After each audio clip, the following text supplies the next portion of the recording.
All right, you may know her as Kimmy Gibbler from Full and Fuller House, but Andrea Barber's new memoir, Full Circle, From Hollywood to Real Life and Back Again, shows the woman behind the iconic character and all that she's gone through. Andrea is here with us today. Thank you for being here. Hi, thanks for inviting me. See you. Thanks for coming back. How does it feel to have this out? You're going to be doing book signings. God, it feels great. This is 2 years in the making. Well, really 43 years in the making, because that's how old I am now, and it's my life story that I've never shared before, because I left Hollywood for a good 20 years, and I've never talked about what I've done in that time period. Sure. So I'm thrilled to be able to share it. And you're really open and vulnerable in this about your past struggles with anxiety, depression, your divorce. What was the hardest thing for you to open up about and share with the public?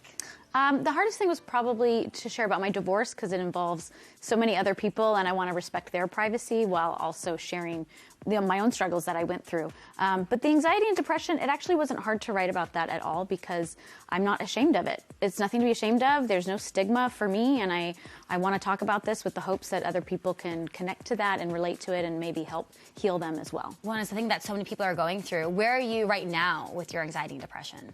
It's always going to be a part of me. It's never going to leave me. It's just ingrained in my DNA, and that's okay. But I'm doing great. I feel good. I've been doing therapy for over 10 years. I try to stay active with my running. That helps a lot as well.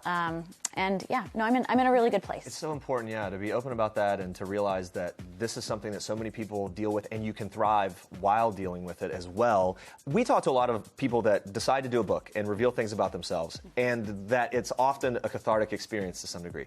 Was there something you learned new about yourself as you went back and revisited some of this stuff? Yeah, I learned that I have always been an anxious person from the time I was 7 years old and doing TV shows, and I would, throw up before doing performances. It's not just butterflies. It was a lot more than that. And I also, what the biggest thing I've learned is how cathartic it is not only to write down your experience, but to share it with other people, because then it opens up a dialogue, like a two-way dialogue, and it creates this community and this tribe of people that suddenly want to open up to you and tell you their journey and their stories. And that's been very healing for me since this book has come out. And it's been surprising.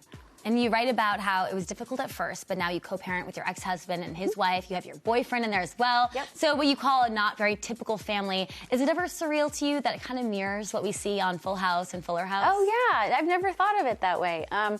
Full House and Fuller House is all about the non-typical blended family with all sorts of, aunts, uncles, and exes involved. Anybody, anything goes. The door's always open. And yeah, that's how I feel. My family isn't the typical, husband, wife, 2.5 kids, but it's a very loving family. Yeah. And I really love that.